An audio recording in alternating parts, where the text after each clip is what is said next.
boys and girls, let's do this. Riley, welcome to the show. This is episode number 67, Sofia just told me, as a Pest Control Millionaire. And this show is not for me to become a millionaire. It's that I'm the Pest Control Millionaire. It's for you guys. We're here to give you guys advice and tactics that you guys can use to create in your own pest control lawn care business to generate millions of dollars for yourself. Backstory to this real quick. This is my mentor, lawn care millionaire's son. So we actually got the name from Myth, the Man, the Legend. But welcome to the show, Riley. Appreciate you taking the time with us today. Thanks for having me on. And I don't want to say, hey, you're Jonathan's son right out of the gate, but everyone's just going to know.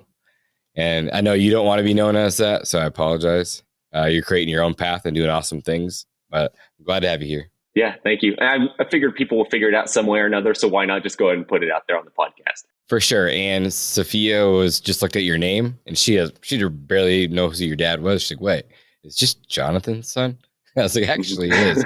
I said, just close your eyes and listen. He said, you wouldn't even know the difference. Yeah, that's usually how it goes. I mean, phone calls, even in person, I get those comments all the time. Just let me shut my eyes and I'm talking to Jonathan here. Pretty much. And so you and I have talked quite a bit over the last few years, and you have a lot of really, really cool things going on that I'm always interested to watch what you're doing.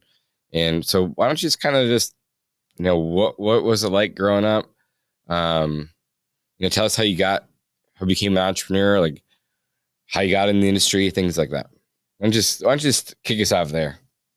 Yeah, so I'll start roughly from the beginning, and mostly from before 14 years old. My childhood was mostly normal. I mean, I was playing soccer. Soccer and friends were my life. I played soccer for 13 years and eventually went competitive right before I eventually stopped playing soccer. And part of that was due to some of the business things that I was discovering. But leading up to that point, I had an interesting change in the way that I was going to pursue education. So for the most part, everything was public school, your typical growing up process. But around 15 or 16, I started to find interest in potentially starting a business. And I had I started a car detailing business in the neighborhood or around the neighborhood. That didn't last me too long. I probably did that for about a year or two. Because I was so young at the time, looking back, I can pull some lessons from it. But at the moment, I wasn't reading a bunch of books on how to grow a service business. This was purely something where I was just trying to make some money. Now, looking back on it, there was a lesson that I learned, which was like how to value your time. Because at the time when I was doing these, I was spending 6 hours to detail a car, but I was getting paid $100. So it wasn't exactly good time for money, a good equation there. But, at least I was doing something. I was dipping my toe in the water. It's like, what could I be doing here? So eventually I stopped that. And around that time, I did some refereeing because I enjoyed soccer. I tried some refereeing jobs, didn't care for that, but eventually I found technology. And technology really spurred from, when I was doing public school, and we'll get into the story of how that changed here in a second. When I was in public school, they had a shadow day. And a shadow day was, for those that don't know, was basically you would go find a business owner or somebody, or really anybody, and you would go shadow them for the day and see what they do around their occupation. And in this case, I shadowed my dad.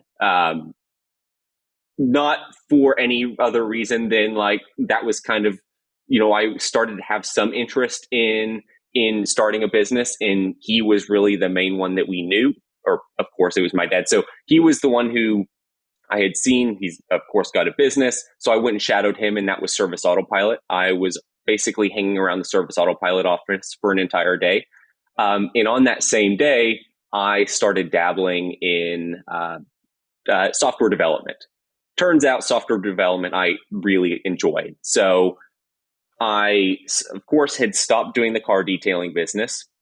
I really wasn't all that interested in the refereeing. So, anytime I would come home from school, I found that love for software development, and I would do it from as soon as I got home from school at 4, I would develop or kind of play around with coding till like midnight, 1 in the morning. And I would just do that every day because I found some serious enjoyment. So around that time, that's where I found my enjoyment in technology. And because I found some enjoyment in that, I would be sitting up at the service autopilot offices whenever I could to kind of sit with the development team, kind of get a feel for how the business runs.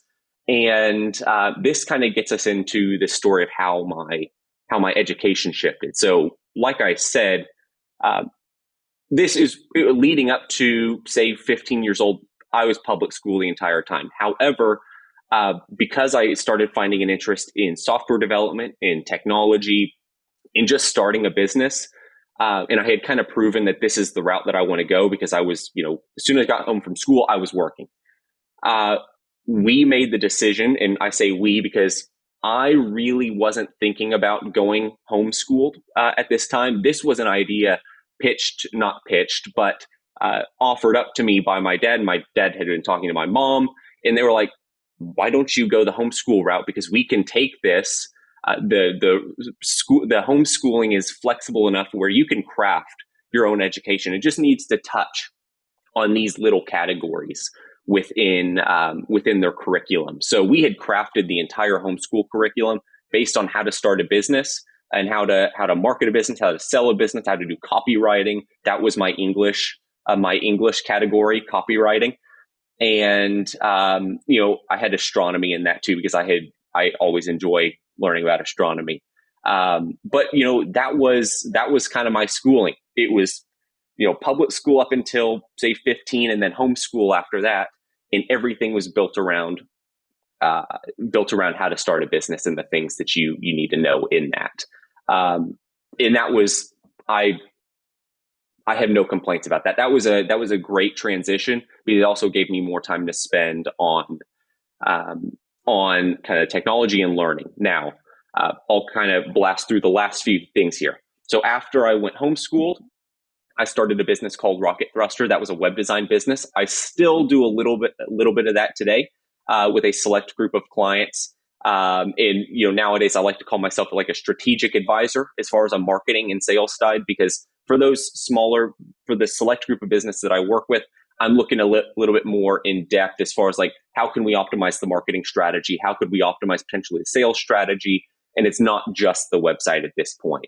So we're looking deeper, and that's what ultimately led me into the thing that I'm doing now, which is called EveryChat. And EveryChat has had several different variations. So not to jump around too much, when I was just getting started, with coding, I was developing a little application. It was basically a copy of Calendly. Now, of course, you can't really beat Calendly, and especially because I was new, my software product compared to Calendly was going to be just absolute garbage. It was not going to be good. I tried to sell it, ultimately failed, and I wasted all my money. I basically spent all my money in marketing. Nobody really bought onto it, rightfully so, because it wasn't a great product. And that was called Schedule Talk at the time. This is because I ran out of money. That's what ultimately started the website business, because I needed to make more money. And then after doing the website business, I had an opportunity to meet and connect with a lot of different business owners. And that's what turned into EveryChat, or that's where EveryChat came from. So I've had a lot of different things to bounce around from, but that's kind of where I am today. Well, I have a couple questions for you. Were you teaching yourself how to code? Was your dad showing you, or was it the development team, or what did that look like? So my dad certainly was not showing me how to code. He would show me a few things here and there, but he had been out of the coding game for so long that he's like, okay, just go. And I was doing Team Treehouse. So Team Treehouse was the online course that I was taking, and it basically taught me everything that I know at this point, and then I would just kind of take it and go learn my own stuff. Gotcha. And so the next question I have is, when you're writing the curriculum for school, is that something that you guys wrote together? Yeah, I will say my dad had more of not more of a say, but he definitely took the reins on that a little bit more, because he had obviously gone through the business building process, and he kind of knew, okay, here's what you need to know. Here's here's all the things that you've got to know going forward here. So he was like, okay, and he offered it up. So he was like, okay, we need an English, a math, we need a science, and we need, whatever other, typical curriculum pieces there are in your education. So he mapped that out and we looked at it together and was like, okay, for English, you should probably know how to write sales copy. So that's going to be your English course. For math, at the time, I was interested in developing AI. So that was going to be linear algebra. Now, I suck at math, so that was a disaster. But the whole curriculum was, we worked together to create something that was going to work for me as far as like what my interest was and how I was planning to move forward. How important was that, those few years of your development? Incredibly important. I would say, obviously the public school system, it was good for me because I got to connect with a lot of friends. I met a lot of people through that.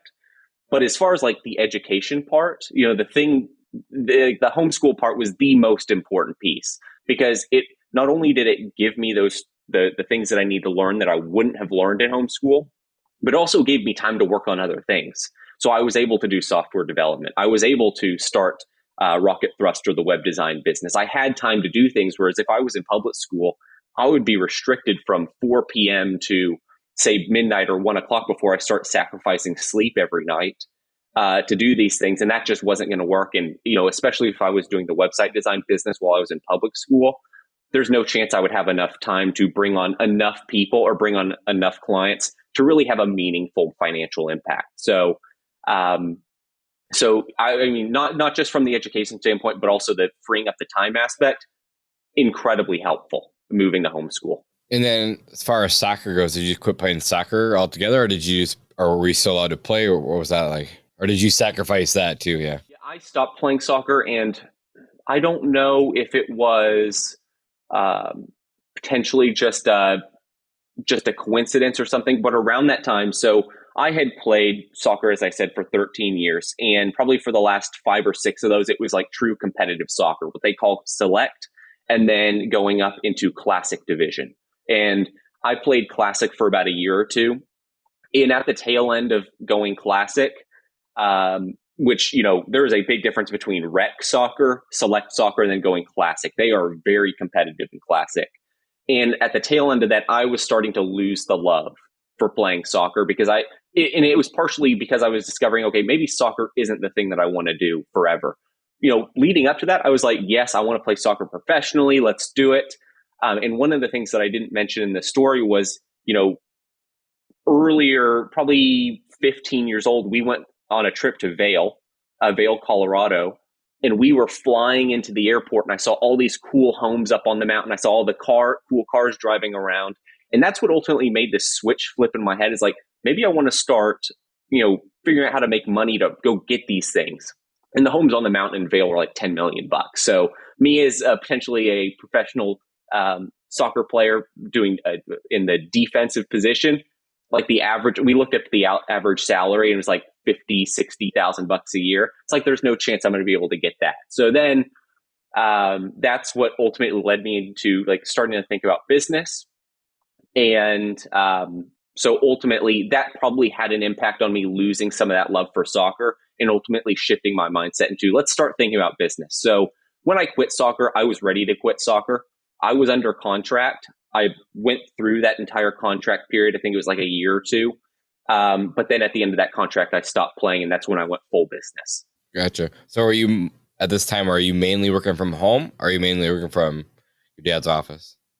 No, I am all from home at this point. I probably stopped going to the service autopilot office, obviously before they sold the company. Like, I'm not going to go up there now that some company sold. My dad's not even up there.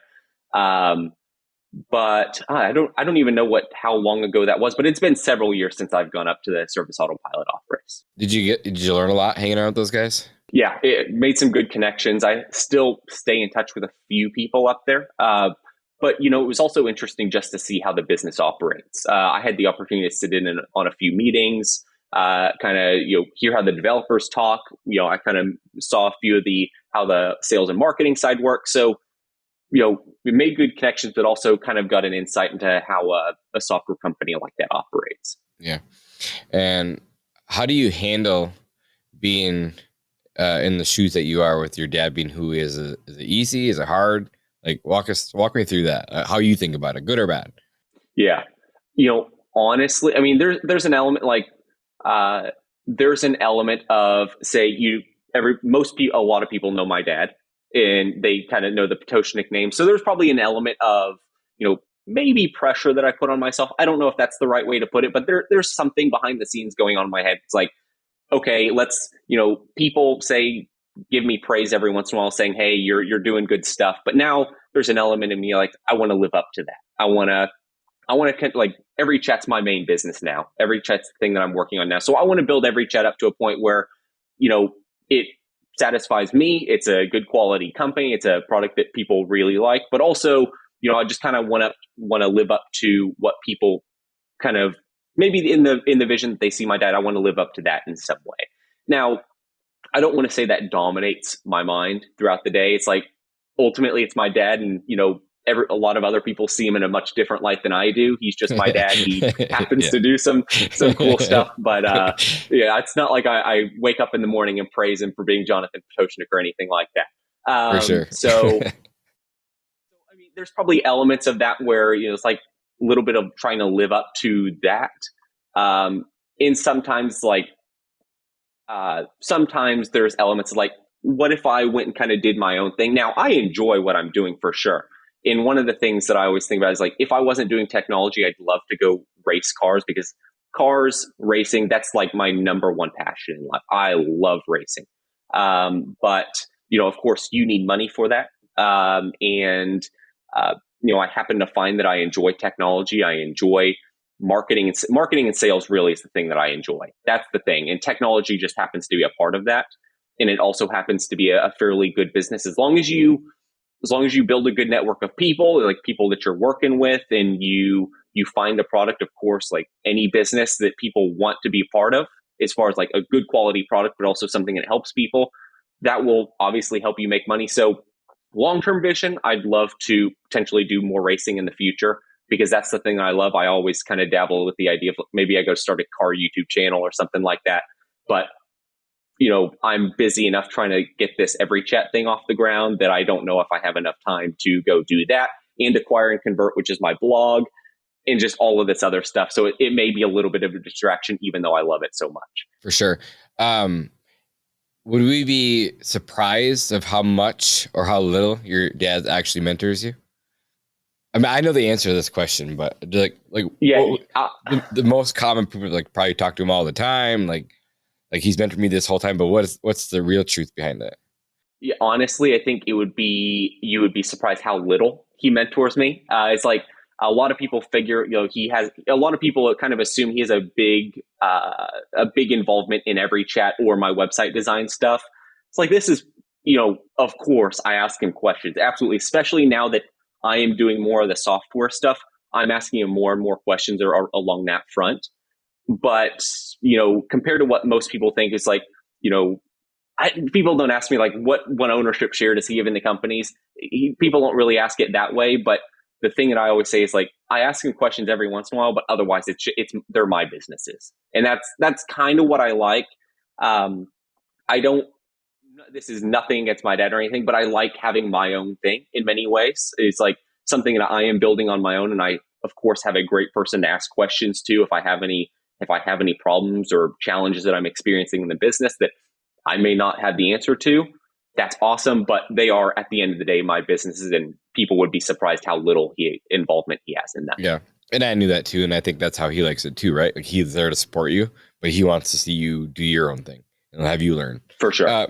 So why don't you tell us a little bit what your company does now? So EveryChat, the thing that I'm working on nowadays, it's a sales and marketing tool for businesses. But at the heart of it, it's a messaging tool. And EveryChat, I'll get into the story of why I built it here in a second, but EveryChat is an all-in-one inbox platform. So it pulls all of your emails, texts, Facebook messages, Instagram messages into one inbox. So you aren't having to bounce between all of these different channels, trying to keep up with leads, trying to keep up with messages from customers.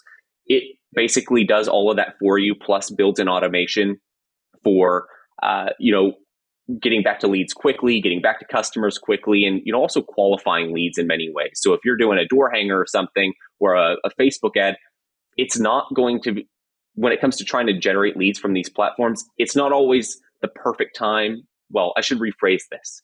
Most of these companies on their Facebook ads and their door hangers or, whatever other marketing sources they do, they say, pick up the phone and call us for a free quote. But when somebody sees that at that very moment, they don't always have time to jump on the phone for 10 or 15 minutes. So they'll throw that door hanger or save that Facebook ad for later and say, I'll come back to it and I'll call this company later. But what ultimately happens much of the time is they get distracted with other stuff. They may forget about it and they may not actually give you the call so you don't get that lead. So EveryChat, as I've described already, it's that all-in-one inboxing platform, but it also has text messaging and automation built in. So you can give them a call to action like text us today for a free quote. And I forget what the exact increase in leads was, but I think when people put text us on their website, it's like a 270% increase in leads generated from their website. And I haven't run those numbers for Facebook ads or for door hangers, but you have to imagine when you're looking at these areas and, thinking about how distracting some of these places are, like Facebook, there's a dozen things trying to compete for their attention. So the likelihood of getting them to pick up the phone is going to be tough. Same thing with door hangers, because you're probably catching them at a time of day where they may have things going on and they may not have time to call you. So giving them that option, either scan a QR code and text you or dial your phone number and text you, super easy. So that's kind of the idea behind EveryChat. It's to give these businesses a tool to not only manage the inflow of leads and customers, but also to help manage the inflow of messages coming in from leads and effectively managing these to turn them into customers. Now, the idea of EveryChat came from working in the website business. So, of course, the website business was all around how do we generate as many leads for the business as possible? How do we get more people interested and get emails, get people requesting a quote? How do we do this? How do we get as many as possible? But the thing we ultimately discovered is we were spending a fortune to bring in leads on, say, Google ads, Facebook ads, website, door hangers. We were spending a fortune on the inflow of leads, but a lot of these companies didn't have a process to handle this inflow of leads effectively, and they would ultimately drop off or they would lose them to a competitor because they were too slow to get back to them, because they would have a miscommunication in the office. Maybe if they had an office manager or somebody that they were kind of co-managing the inbox with, they may have a miscommunication like who needs to get back to what message. And ultimately the whole process was slow. And, in addition to that, following up is a huge part of closing sales. They wouldn't have an effective process for following up with these leads. So they would spend a fortune on these leads, but only convert a small percentage of them. So they're not getting that ROI that they probably could have if they just had a good process for getting back to leads quickly.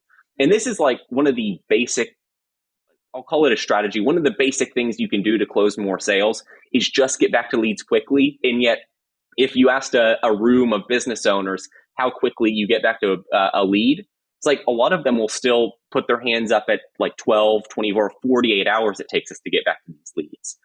And the thing that I always try and remind myself when it comes to when I was doing the website business, but also remind everybody else, is when these leads are reaching out to you, they're probably not just reaching out to you. There's a very good chance that they're reaching out to several of your competitors as well, potentially price shop, but also to weigh the options. I know when I reach out to companies, a lot of the stuff that I reach out to companies for is like car stuff, car maintenance, maybe detailing in some ways.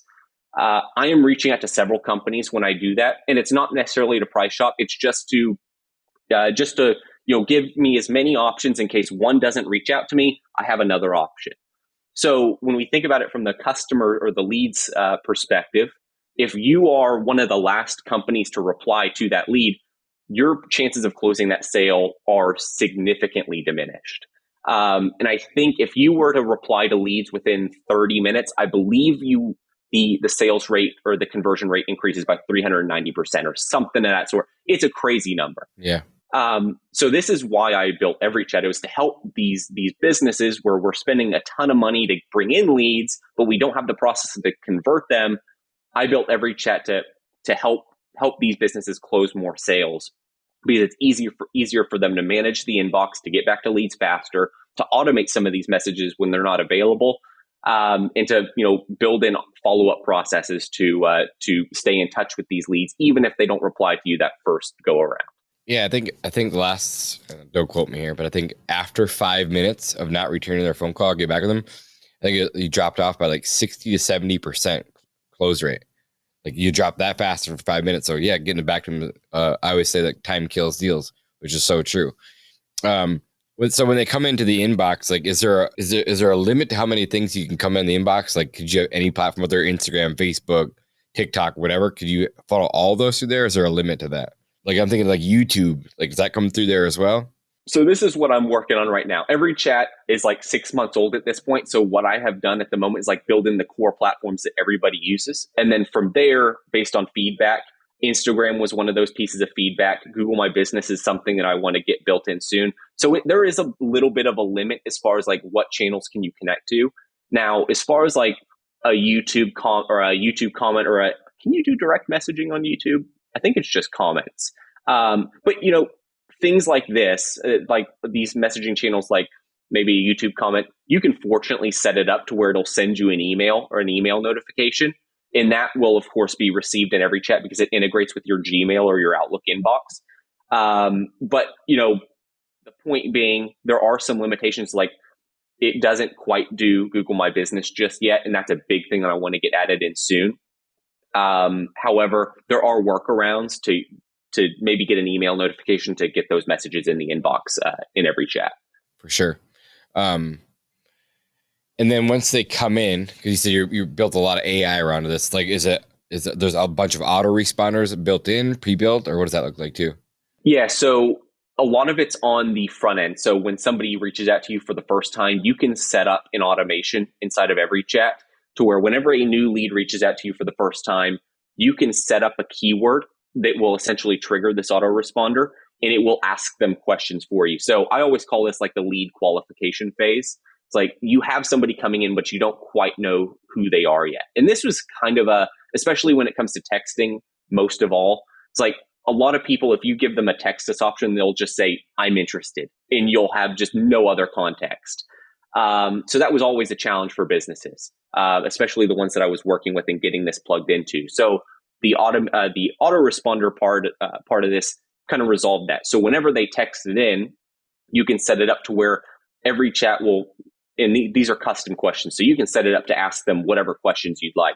You can ask them for their name, their email. You can even ask them for what services they're interested, or if they have depending on the service, if there's a gate that they need to access, something like that. You can ask them this whole variety of questions to understand who they are and what they need from you. So by the time you or your team gets involved in that conversation, you already have the full context of what they're interested in, what they need, so that you can just move that process forward from where the automation left off. So that's mostly what it's doing at this point. It's helping you qualify those leads. There are creative things that you can do to string together these automations to make them go beyond just one automation to actually branching out to multiple.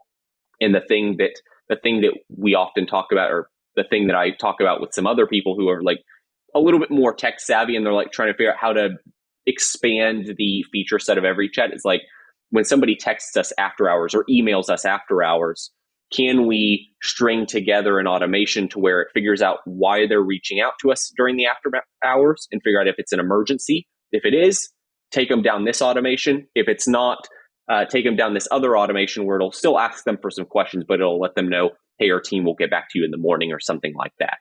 It's trying to break down these dead ends in the lead process to where, you may send them an automation like, hey, we'll get back to you in the morning or something like that. But then they just sit there and wait. And maybe there's a competitor getting back to them. Maybe they just lose motivation, or they continue doing research and find somebody else. It's trying to break down those dead ends that ultimately potentially lose the sale. Yeah. And how far along the sales process will this take you? Like, could they physically sign up through, like, straight through there with pricing and everything? The way that it's set up, you can do some creative things like Deep Lawn. I have a few people using Deep Lawn. Now, unfortunately, and this is nothing on Deep Lawn, this is just a limitation of texting in general. It's like you can't just embed the Deep Lawn tool into the text where they can like get the price directly from the text conversation.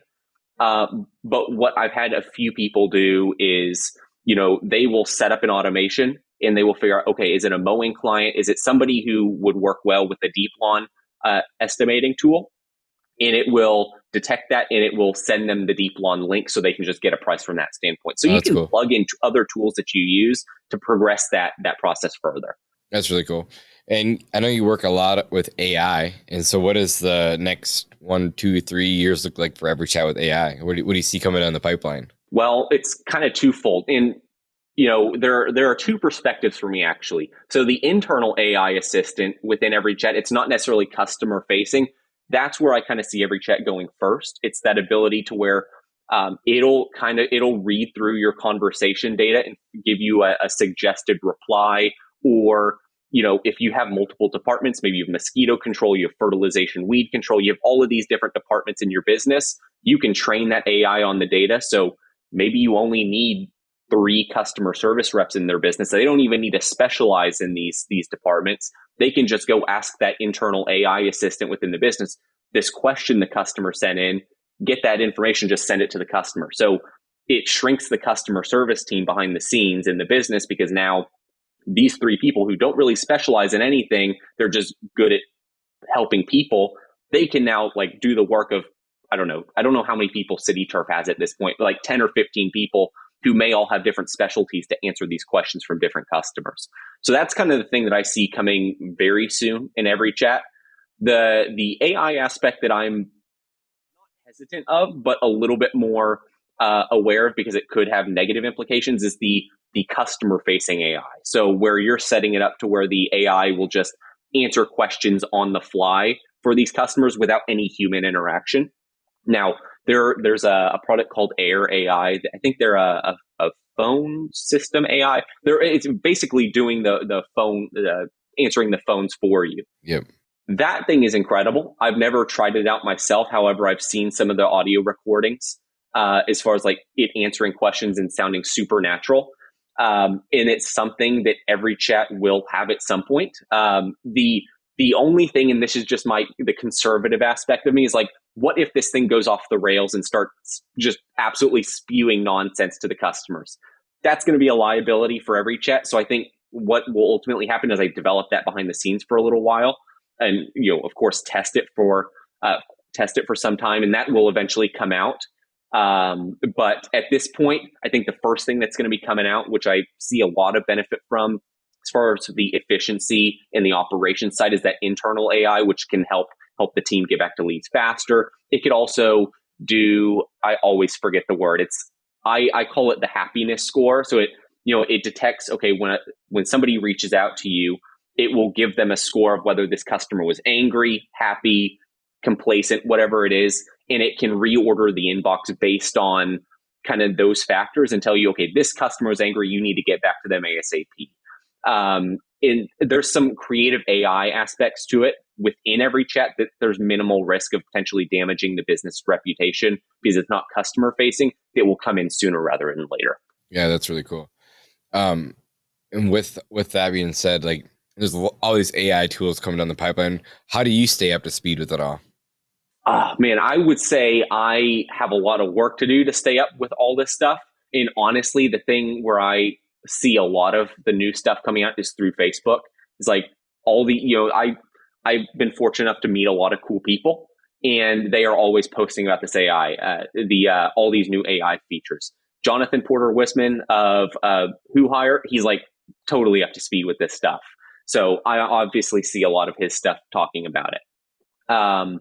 Now, we were talking about Acquire and Convert and whether I use AI to write that stuff. It's all by hand. First of all, I thought it was a book because it said author. So you threw me for a loop. Yeah, we were talking. I used some creative wording on that to make myself a little bit more impressive. I'm an author of a blog, not a book. But do you actually write the blog, or is it just AI created? No, I'm not one of the fakes out there. I create my own blog. So that's where you're headed. I mean, you can get some really nice blogs developed. And one of the things that I wanted to try was, if I write enough blogs for Acquire and Convert or do enough videos, could I, and I think you could you train the AI based on all that data? And now you've essentially replicated yourself. And now I can go transition to having AI write all these blogs. It's there are things that you could potentially do with AI, but you need to kind of put in the legwork up front so that it actually sounds like you. It has some of those same mannerisms. It actually writes in not a playful way, but just kind of a similar way that you do. So it's not like you're starting from scratch and you have this generic soulless AI system just writing these, bland blog posts or doing these bland videos. I feel like if you do it long enough, you can ultimately train that AI based on you and have it. I don't know about doing videos, but probably writing written blog posts for you. It sounds pretty good. Well, I was just at a conference with your dad last week, and the video blogs that AI do is absolutely incredible. Like, it is wild. Pretty crazy. And they look like you, they talk like you, it's your voice. Like, it's these deep fakes, you're not gonna know. Like, they're gonna have to put something in place. But again, I don't need to go off on the rails there. But what is the strategy behind the blog? So the strategy behind the blog, first of all, it's gives me kind of an excuse to do more reading and research on the sales and marketing, because it's ultimately what I enjoy.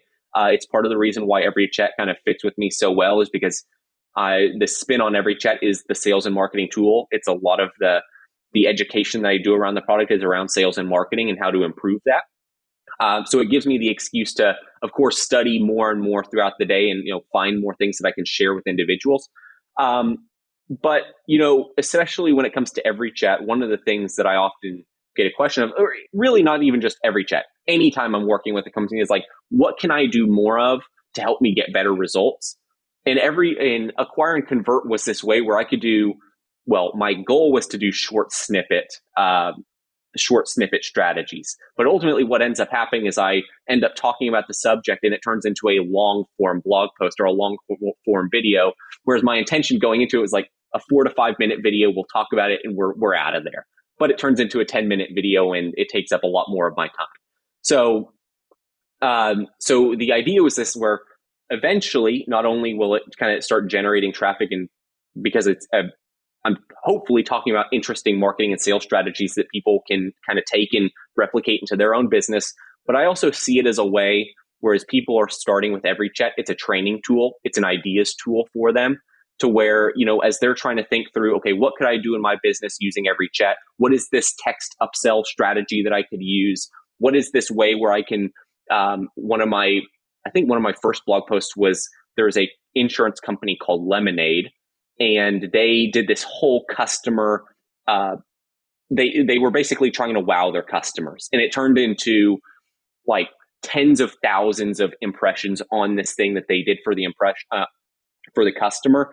They basically just sent a birthday cake to this customer, and it happened to be the right customer, who then shared it on Twitter, and they got like 50,000 impressions and probably got quite a few sales from that as well.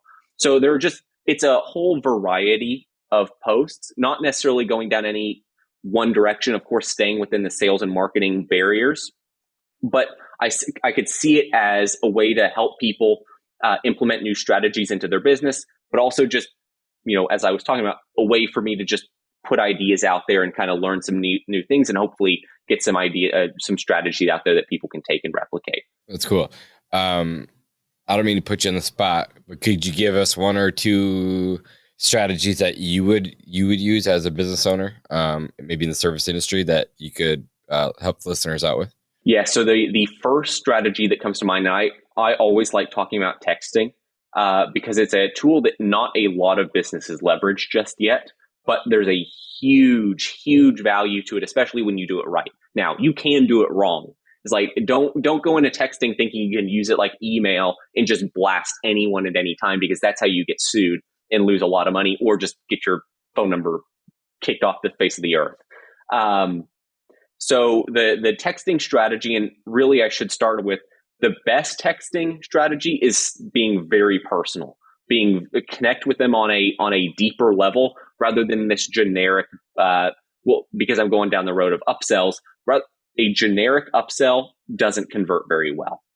Now, the thing that I wrote about on Acquire and Convert was an upsell strategy where you get your field team involved. So anytime they are going to a customer's property, you can have them take little pictures around the property of things that you could potentially help them with. Maybe there's in part of this may be built into your service, so you have to kind of figure out, what do you not help them with, and where are those areas that they may be experiencing challenges. But just for the sake of the example, one of the things that you can do is if they have a brown spot developing in their lawn and you're not happy to, and you're not doing any like significant lawn care or lawn enhancement services, you can snap a picture of that brown spot, send it to the team in the office, and write them a super personal note like, "Hey, our team noticed that your lawn was browning in this spot. Would you like our lawn professionals to swing by and take a look at that and give you do a quick inspection for you to let you know what's going on and how we can fix it?" Those kind of things convert really well. Now, of course, there's a little training involved to get your field crews to actually, kind of watch for these things and actually take the picture and send it to the office. But in general, you can kind of do some creative phrasing. Like, I called myself an author, but I'm really just a blog writer. You can do some creative wording where you can make it sound really personal. But in reality, it was actually more of like a blast text where you weren't physically on their property. So one of the things that has worked well, and this is more just a standard blast text, just with some creative phrasing, is, let's say you do mosquito control and there are a few customers that you work with who aren't on your mosquito control program. You can send out a blast text to a select group of people and say, "Hey, we were just at your neighbor's property and we noticed that they were having some mosquito problems. Our team was getting bothered by mosquitoes quite a bit. How has your home been? Would you like us to come by and see if we can do some mosquito treatment for you or see what your property is like?" So there's just things like that where you can make it sound really personal, but in reality, it was just a standard blast text, but they happen to convert a lot well because you made it sound like, "Hey, you were just next door," or something like that. There's just creative ways that you can do that. And then, we talked about this just a bit earlier in this episode, but the other thing that I recently wrote about was like just getting back to leads quickly. Now, this is very basic, and we've already talked about this, so I'll kind of skip over this fairly quickly. But it's like it's the easiest strategy to convert more sales. It's like, and as I've mentioned, we've already discussed this. But it's, when leads come in and you can get back to them quickly, you're going to give yourself a leg up over those other competitors that they're potentially reaching out to. So you can just do like acquire and convert is this a variety of different strategies. You may find some about Facebook ads. You may find some about, the simplest way to convert more sales, or you may find some text messaging strategies. It's just a variety of different posts that you could potentially and hopefully pull into your business and see some results from. I like it. Another question for you, off the wall question. Have you ever thought about starting a service-based industry or business? And if so, what would it be? Yeah. I can't say it was a serious thought. However, there are those I'm trying to find the best way to go about answering this question. So I've had it mentioned to me several times. I am part of a software business group. And one of the things that was mentioned to me, like just as far as like improving EveryChat and figuring out how other businesses think, because right now, because I don't have a service business, improving EveryChat purely comes down to a point of connecting on a deeper level with its users or with the people using the product and figuring out what they need. But one of the ideas pitched in the software group that I'm a part of is, why don't you go start a lawn care business or something like that, and actually get in the weeds and actually figure out, okay, what is it that you need, and then develop it on a personal level. So there have been comments like that where it's like, maybe I do this, but I have to also remember that starting a service business is not easy, and it's going to take a lot of time, especially since I do some website stuff, I do the software stuff. It's like, I don't know where exactly I'm going to fit this in, even though I absolutely see the value of doing it. So as far as like what business I would start, that's tough. I probably lean towards lawn care because I have an in on like how I grow a business like that. Yeah. But I haven't exactly thought deeply into like what business I would start. But chances are it'd probably be lawn care. Yeah, I actually had that written down as beta. Like being in the software world, not owning a company, you probably can't go to City Turf. I'd imagine they're a pretty large company that just let you test stuff. So how do you test stuff? How do you get things in beta? So a lot of that is just down to the users using the product right now. It's like, so when I started EveryChat, and it's still in most cases, it's not in a beta officially right now, but I'm still working with a smaller group of people to test stuff with, to figure out, okay, where are some of the challenges that people are experiencing. So right now it's the business is currently using EveryChat that I just happen to be close with, and they're a little bit more flexible when it comes to, okay, maybe this feature isn't working. They'll let me know and I'll get that fixed within a very short period of time. So it's just happened to finding a good group of people to work with in the product who are more attuned to potentially being a beta user and being open to, maybe they run into something, but they're open to that being the case because they know it's a new product, and they also get a ton of say into where the product goes down the road. So I don't want to say they're necessarily like developing the product with me, but they have a lot of say. Is like, okay, here's the feature we build, here's what I want implemented. This process wasn't quite easy enough for me, so let's change it this way. They just get a lot of say. But on the flip side, we've worked through a lot of problems, and EveryChat's in a really good spot nowadays. So at this point, it's just building features on top of it. But to better answer your question, I've just happened to find a really good group of people to work with who have lawn care businesses, and we've just worked together to they bounce ideas off of me, I bounce ideas off of them, and that's how it's developed at this point. Yeah, your technology group, is that SaaS Academy or something different? No, so this is something different. I think Martha Woodward and a few of the people in the group. They're in that group, and so there may be a few faces you recognize, but it's a fairly newer group. A lot of the businesses around fairly newer. That's really cool. What do the next 5 years look like for Riley Pototschnik? Hopefully EveryChat is taking off quite a bit. Hopefully it's much bigger. From a personal, from a business standpoint, EveryChat's going to be the thing that I focus on significantly. I don't want to say I shut down the website stuff, because the website stuff still gives me an idea of like what people need. It gives me a little bit of a deeper insight into the business because we're working on their sales and marketing strategy.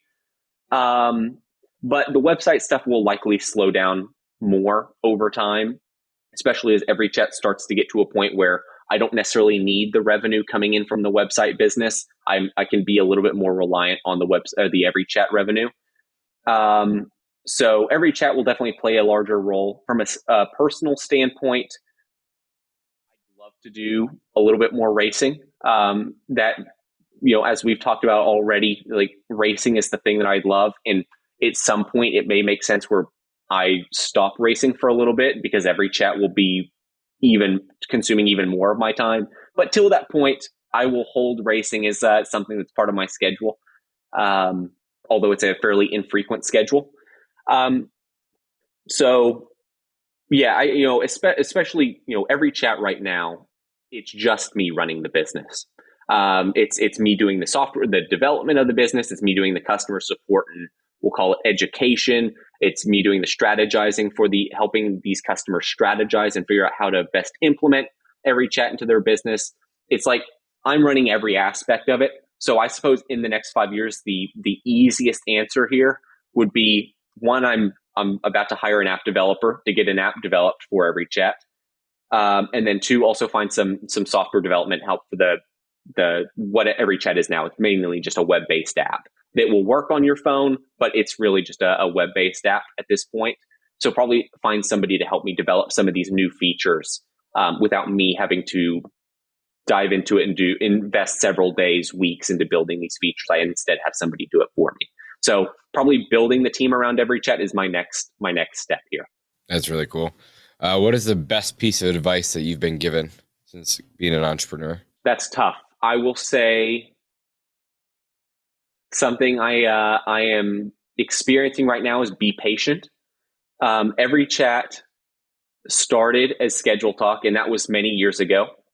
And now, of course, EveryChat is where it is now. And this is probably not going to say the final form because there's going to be plenty of new features that are coming on, but it's not going to have any big pivots at this point. I think I've kind of found that spot where people really enjoy the product. But I will say EveryChat, both in Schedule Talk form and what it is now, has been out for 4 or 5 years. And it's now the website stuff was my priority for some time. So I wasn't spending too much time on Schedule Talk. But it's been 4 to 5 years of like trying to grow this product. Now, I do want to caveat is like, when it was schedule talk, I really wasn't spending much time marketing. So I have to remind myself that it's like, it hasn't been 4 to 5 years of pure failure as far as the software side. But it still is like a personal standpoint, because I know all the details behind the business. I've kind of been still putting in the effort, and especially nowadays when it's really the thing that I'm working on the most. It's like, be patient. It will start to take off, especially because I'm very optimistic about what the product is today. And I'm getting that feedback. So like, people really love what the product is today. I have to remind myself, just keep putting in the time, putting in the effort, because it'll take off here at some point. I can already feel that. So be patient. And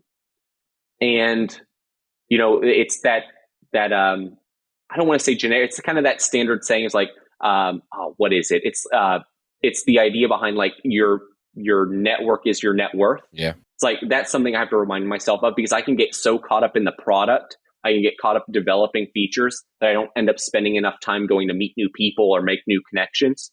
And the thing that I'm calling February is like, it's my people month. I'm trying to make as many new connections as I can this month. Well, welcome to this show. Yeah. Well, thank you. So that's why you waited till February to do it. Yeah, right. I've been pushing this thing off, but so yeah, that as far as like the thing that I am working on now this month and probably likely going forward is like, go make new people, because so often I get caught up in the software development in my own little world that I don't actually spend enough time going to connect with new people. And I think I don't want to say it's hurt me, but it's probably slowed me down a little bit.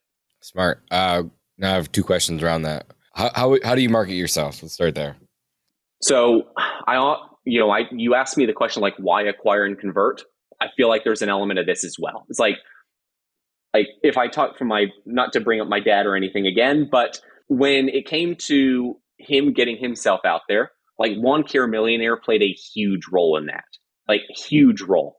So acquire and convert still has a few probably adaptations that it'll go through before it's really big hit. And especially I need to get a consistent posting schedule, because some of it is, I'm not super consistent about posting on it. We'll just say that.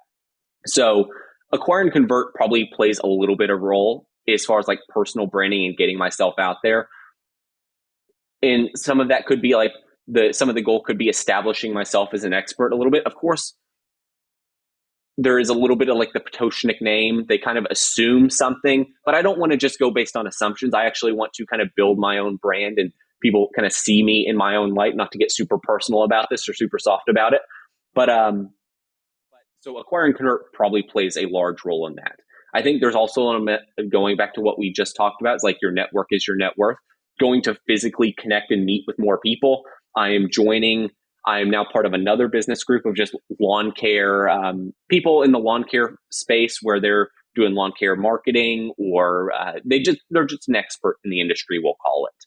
So connecting with more people like that. So it's a little bit, there's a few elements to this. Acquire and convert is probably going to play a big role in that. Going to physically connect with more people. And I would say probably an element of this as well is like just being a little bit more active on social media.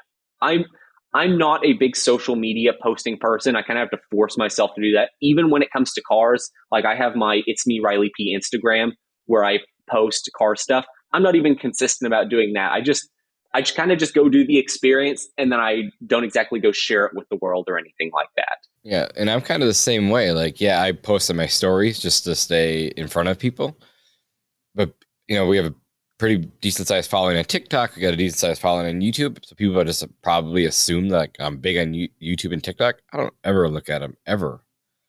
Like, I make the videos, I do the content, but I'm not a scroller. I don't waste my time. I just don't spend a lot of time on it. Like, I spend 1 week a day creating content, and that's just all I do. And then I hand it off to the team and they do the rest. So I totally get it. Like, I'm not a big social media guy either. And then the next question that I had is, if you're a service-based company and you have a limited budget coming from your background of web design, SEO, where are you going to spend your budget in the early days to acquire clients? I feel like this, if you have a small budget, of course, because I haven't started a business myself. Some of this is coming based on what I've learned from others in many ways.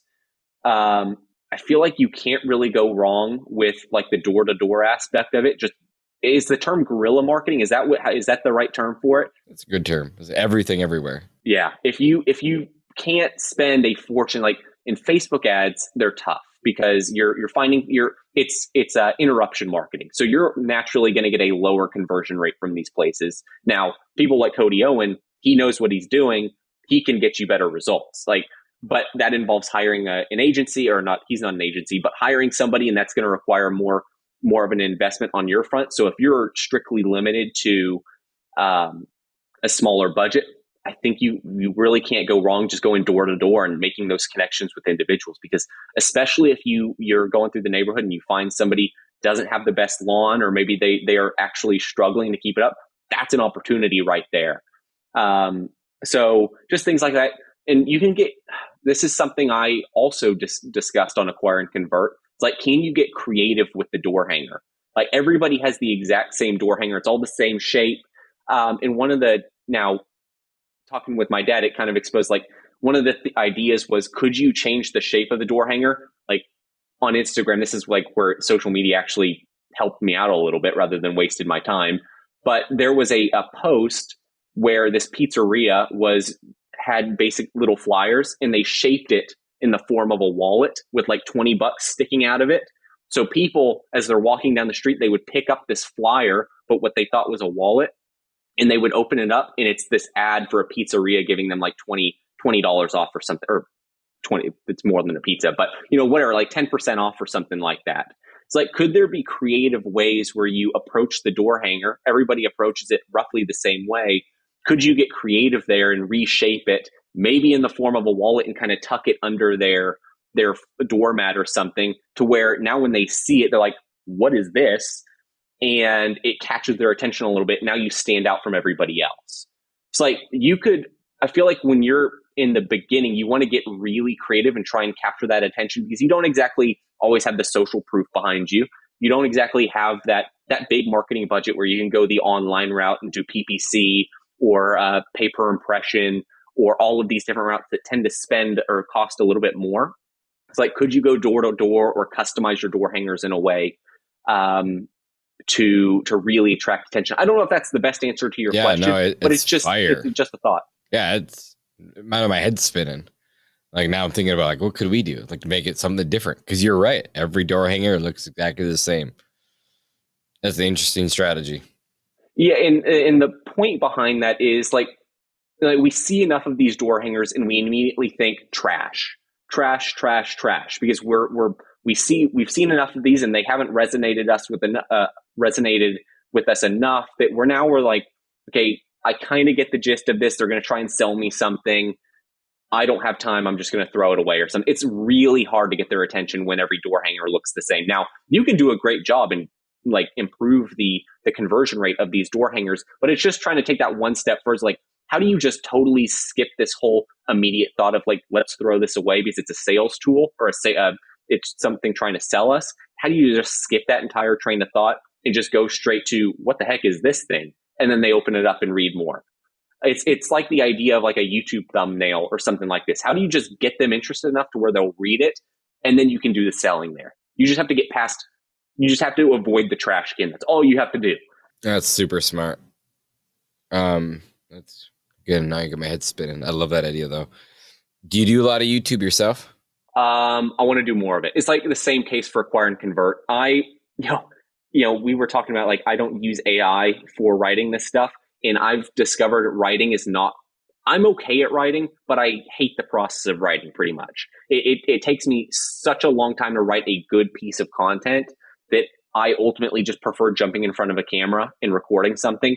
So I think ultimately what Acquire and Convert is going to evolve into is, rather than a blog, a written blog, probably just do more video content. And that generally is the thing that people prefer anyway nowadays. And maybe you could just transcribe the video into a written post as well. So naturally, I'll be doing more YouTube. But at this point, I probably have like 2 YouTube videos on Acquire and Convert. There are more videos of me, like many years ago when EveryChat was called Schedule Talk. I had probably 6 or 7 YouTube videos, all on a variety of like marketing and probably mostly marketing. But so I do YouTube every once in a while, but I need to be more consistent about it. Long story short. Yeah. What has been your biggest challenge up to this date? Everyone looks at business like it's super easy and like successful, right? Like you said, you got to be patient. It's like the overnight success after 12 years, right? But what's been the biggest challenge for you so far? Yeah. So I think and this is like it probably has a little bit of it definitely does a little bit of crossover into the service business, or into service businesses. It's like, especially but I've really noticed it with software. It's like, how do you communicate the value of what you do enough to where people want to sign up?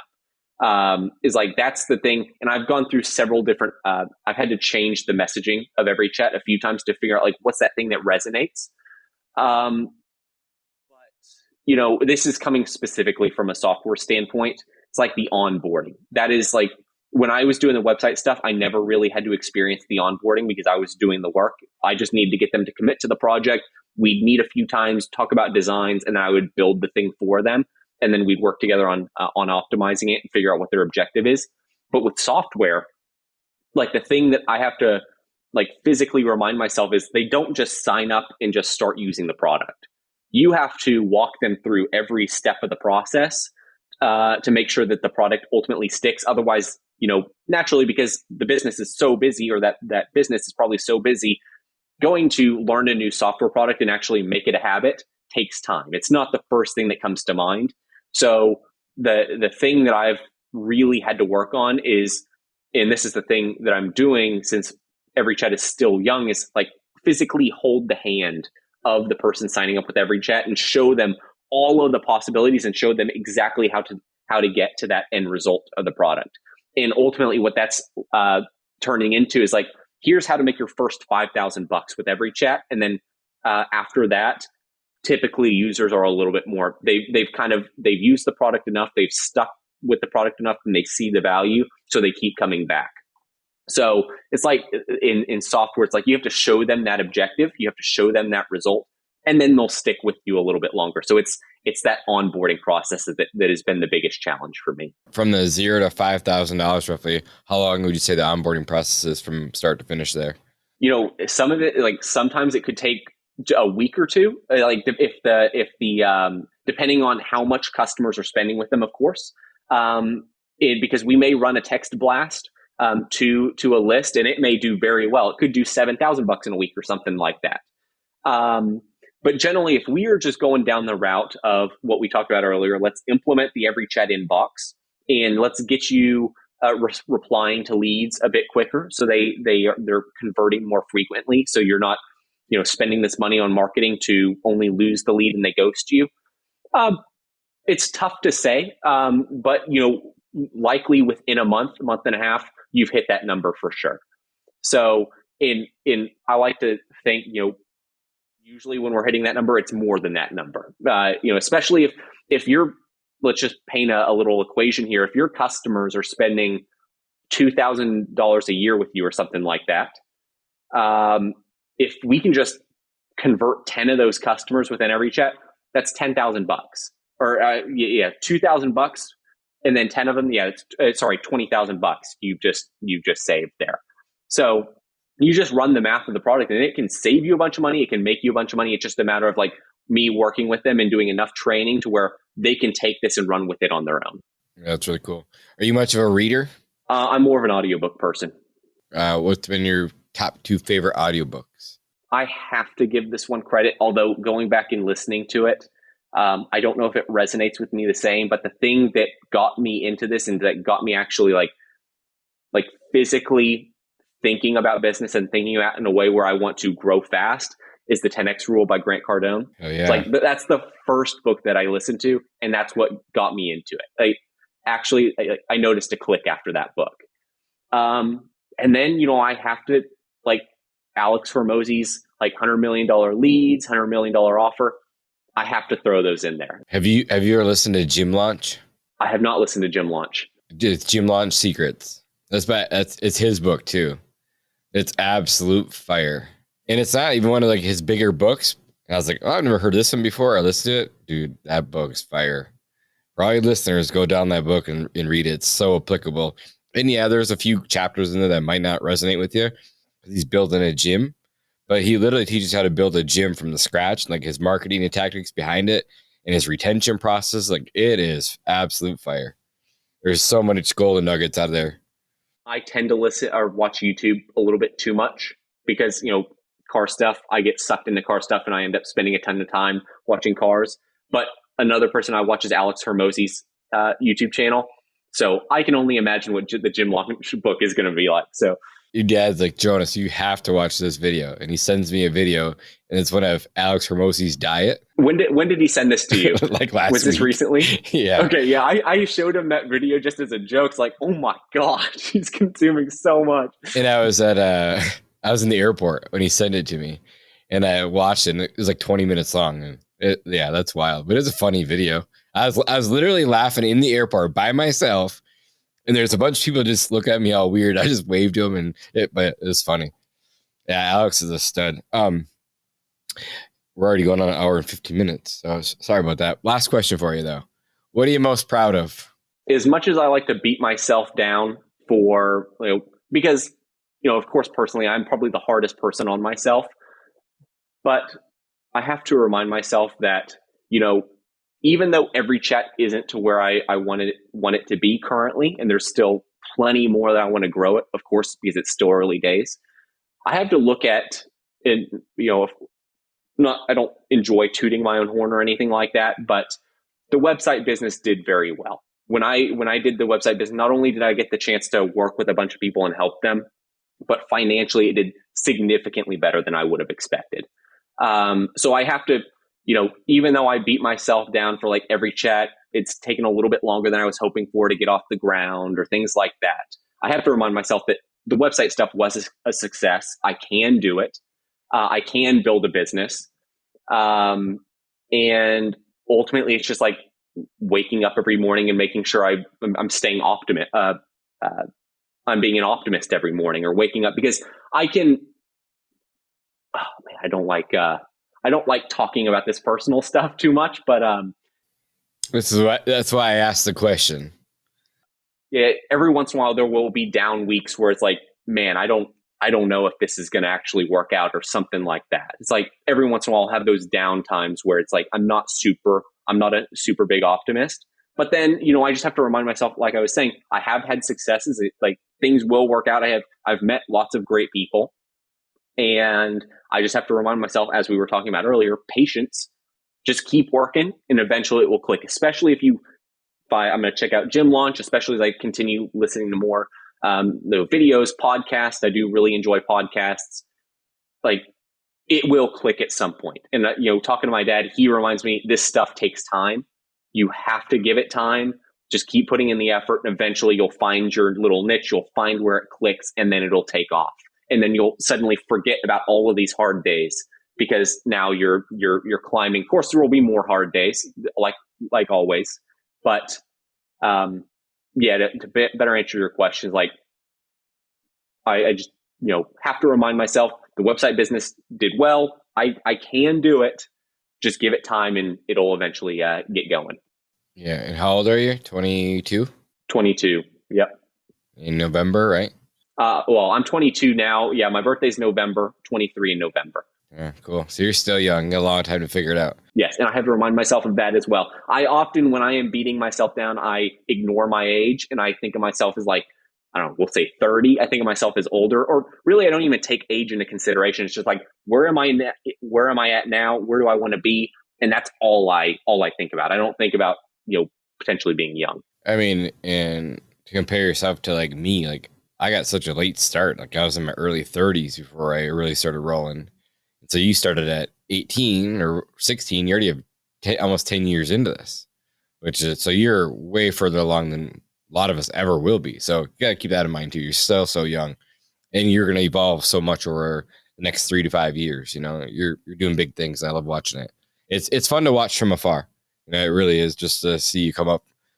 When we met, you're probably 18, 17, 18. Was that in an SA conference? SA2. Yeah. Okay. Yeah. Yeah. I probably would have been about that age. Yeah. So you're young and it's fun to watch. Like I think during the times of early on academy, you were doing the car cleaning thing. So we knew what you were doing, and to see what you've evolved to what you're doing today it's pretty cool to see. So I know I appreciate you, appreciate your friendship. Glad to know you guys. You guys are a pretty good family. Obviously, you guys have changed my life a lot too. So anything I can do to help support you, like getting you on here, is what I'm here for. Appreciate it, Jonas. Yeah. Well, it's good talking to you, and I'm sure we'll have you on here in the next year or so. Just kind of touch base, see where things are at, because I'm sure a lot will be changing from then. Oh, I'm sure. Yeah. But I'm looking forward to it. I'll always join you on a podcast. Awesome. Sounds good, buddy.